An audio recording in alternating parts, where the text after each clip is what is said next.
स्नातक और शिक्षक क्षेत्र के एमएलसी चुनाव को लेकर चुनावी मोर्चाबंदी तेज हो गई है। विधान परिषद की इन 5 सीटों के लिए 30 जनवरी को वोटिंग होने वाली है। कल शाम इसके लिए प्रचार थम जाएगा।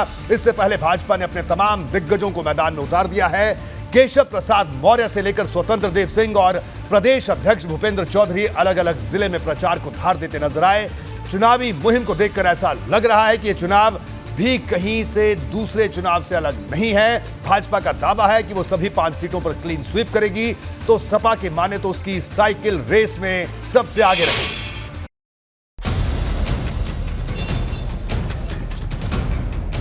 चुनाव भले ही विधान परिषद के 5 सीटों के हैं, लेकिन यूपी का सियासी पारा एक बार फिर चढ़ा हुआ है।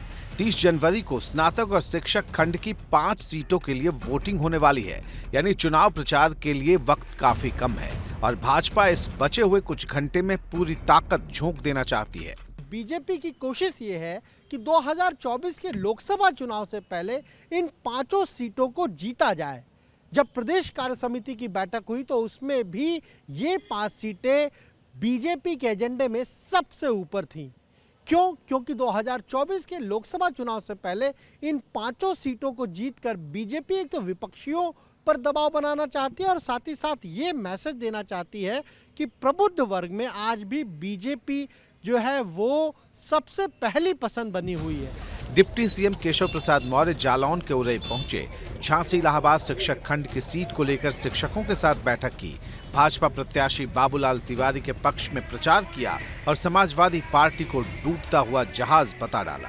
समाजवादी पार्टी तो 400 सीटें विधानसभा में जीत रही थी। उनके कहने में और उनके परिणाम में अंतर होता है कि समाजवादी पार्टी की गुंडई, समाजवादी पार्टी की अराजकता, समाजवादी पार्टी का दंगा, समाजवादी पार्टी के जमीनों पर कब्जा, ये कोई बर्दाश्त नहीं करता, कोई पसंद नहीं करता। इसलिए समाजवादी पार्टी का मान लीजिए कि वो डूबता हुआ जहाज है। या तो वो अपना चरित्र और चोला बदल करके 2024 के बाद कुछ दिखाई देंगे तो सदन में रहेंगे, नहीं कांग्रेस की तरह वो अभी भी लुप्त हो जाएंगे।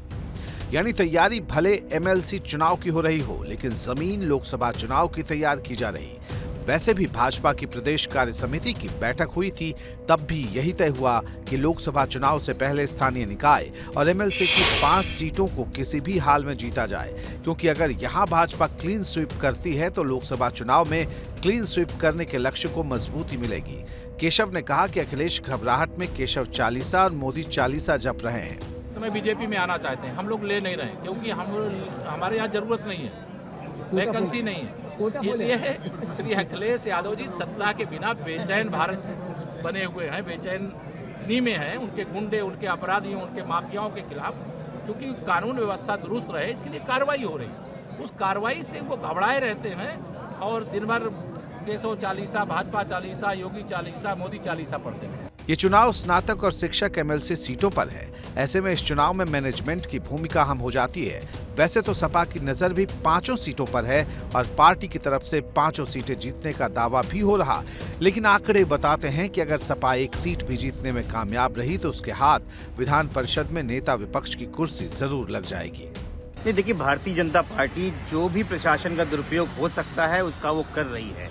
मुझे खबर मिली है डिप्टी सीएम ने इलाहाबाद और कानपुर स्नातक में कई ऐसे विद्यालयों में टीचरों के ऊपर दबाव बनाने की कोशिश करी है जहां पे वो लोग समाजवादी पार्टी का सपोर्ट कर रहे हैं। और मैं जानता हूं कि जनता इस समय जो है वो पूरी तरीके से भारतीय जनता पार्टी को उखाड़ फेंकने की तैयारी कर रही है। देखिए, लगातार बीजेपी ने उत्तर प्रदेश में तमाम मानदंड जो तमाम तरफ से सेट किए थे उन्हें ध्वस्त किया है और इस चुनाव में भी जो ये चला आ रहा है, किसी वो गुट का, किसी वो उसका वर्चस्व है, उसको भी इस बार हमारे भारतीय जनता पार्टी के कार्यकर्ता अपनी कड़ी लगन मेहनत से योगी आदित्यनाथ, आदरणीय भूपेंद्र जी, आदरणीय धर्मपाल जी के नेतृत्व में फिर से उसमें विजय पताका फहराने जा रहे हैं। और ये पहली बार ही नहीं, मुझे लगता है लगातार चुनाव दर चुनाव ने तमाम मानदंड तोड़े हैं और इस चुनाव में भी उन मानदंडों को तोड़ेंगे। सपा इस चुनाव में क्या कमाल दिखाएगी ये तो नतीजे की तारीख के दिन तय होगा, लेकिन नरेश उत्तम पटेल के सामने फिर एक बार परीक्षा की घड़ी है, क्योंकि हाल ही में उन्हें दोबारा पार्टी का प्रदेश अध्यक्ष बनाया गया है।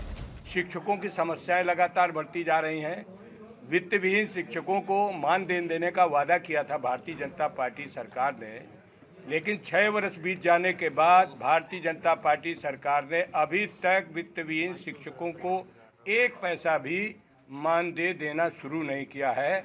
जिससे शिक्षकों में बेहद निराशा और आक्रोश है। इसकी वजह से समाजवादी पार्टी के उम्मीदवार की जीत सुनिश्चित। यानी ये चुनाव यूपी में नया संदेश पैदा करेंगे। ये ऐसा संदेश होगा जो 24 की झलक भी दिखाएगा। वैसे भी सपा जब से मैनपुरी का उपचुनाव जीती है उसके हौसले बुलंद हैं। शिवपाल यादव केशव प्रसाद मौर्य को चैलेंज दे चुके हैं।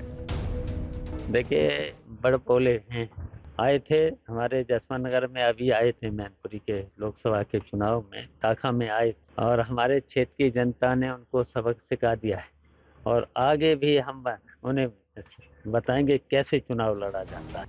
मैनपुरी का नतीजा सपा के लिए कितना अहम है, ये सपा नेताओं के आत्मविश्वास से साफ झलकता है। फिलहाल निगाहें विधान परिषद चुनाव और उसके नतीजों पर हैं।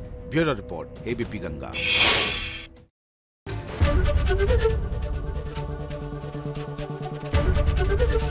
एबीपी गंगा, खबर आपकी, जुबान आपकी।